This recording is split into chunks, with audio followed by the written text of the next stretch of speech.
Hello there, it's Root Beer, and I'm here with episode 9 of Executioner. In this week's episode, we've got a fancy party, some hot encounters, and Momo explodes. We begin our episode in the party being hosted by Manon.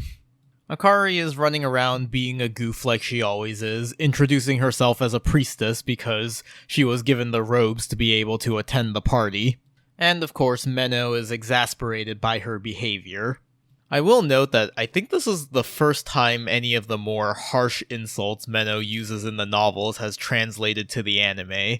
I've pointed this out in previous videos, but the anime adaptation has done a pretty good job of scrubbing out a lot of Menno's more insulting inner thoughts.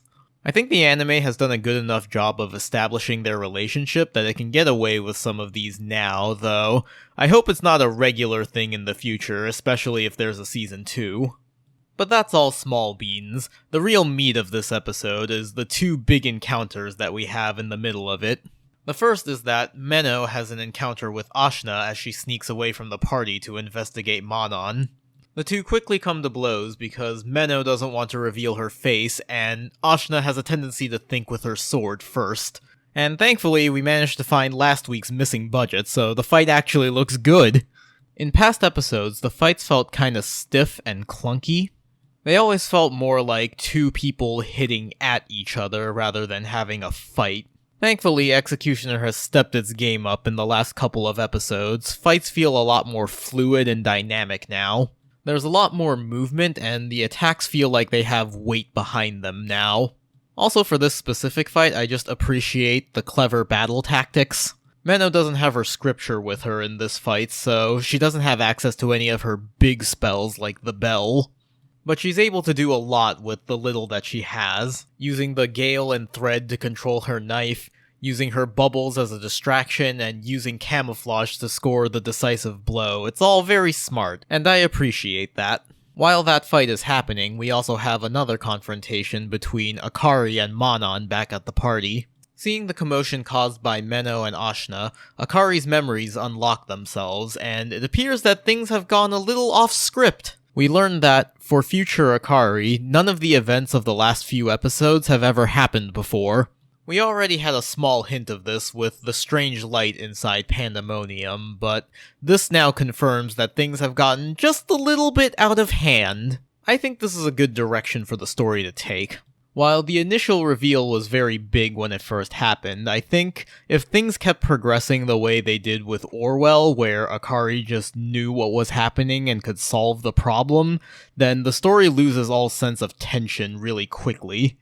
It's amusing watching Akari brush off big threats like the demon inside Pandemonium, but if things kept going that way, the story would get real boring real fast. The story is the most interesting when something unexpected happens. Speaking of unexpected things, while Akari is panicking about the changed events, Manon comes outside to speak with her.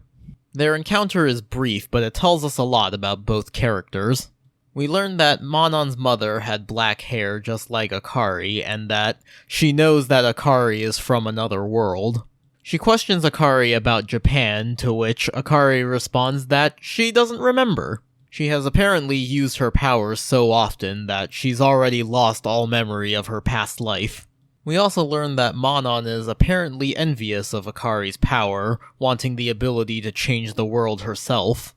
Gives us a little hint at Manon's deeper motivations beyond the stated revenge. Meanwhile, in the B-plot, Momo is off on her own little adventure to bust up the Fourth's drug trade. She finds the Iron Maiden being used to produce the pills and finds that the little girl that Manon shoved inside several episodes ago is somehow still alive. That is definitely not suspicious in any way, shape, or form. Also, the Iron Maiden was booby-trapped and it explodes as soon as Momo takes the child out of it. And if that wasn't enough, the spikes were also poisoned. Everyone knows that the best kind of kill is overkill. And so it seems that Momo is going to be out of commission for upcoming events. After that, there's a brief anime original scene where a very familiar looking shadow confirms to Manon that the trap had been sprung. Our episode ends with Menno preparing to go storm the castle, while Akari runs off on her own to confront Manon. This week's episode was fine. We're now 3 episodes into the new arc, and it's been mostly set up so far. The fight with Ashna gives us a bit of action to break up the monotony, but at the end of the day, we're all still kind of waiting for the other shoe to drop. With all the build-up we've been getting, it's pretty clear that something big is about to happen, it's just a matter of doing it.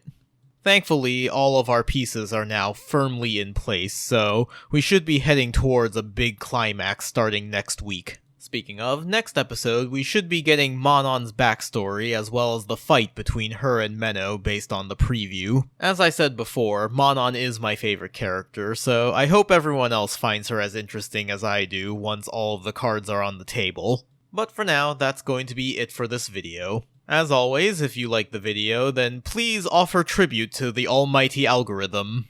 I do my own background art, so if you like that, there will be a link in the description. You can also follow me on Twitter down there. Thanks everyone for watching, maybe.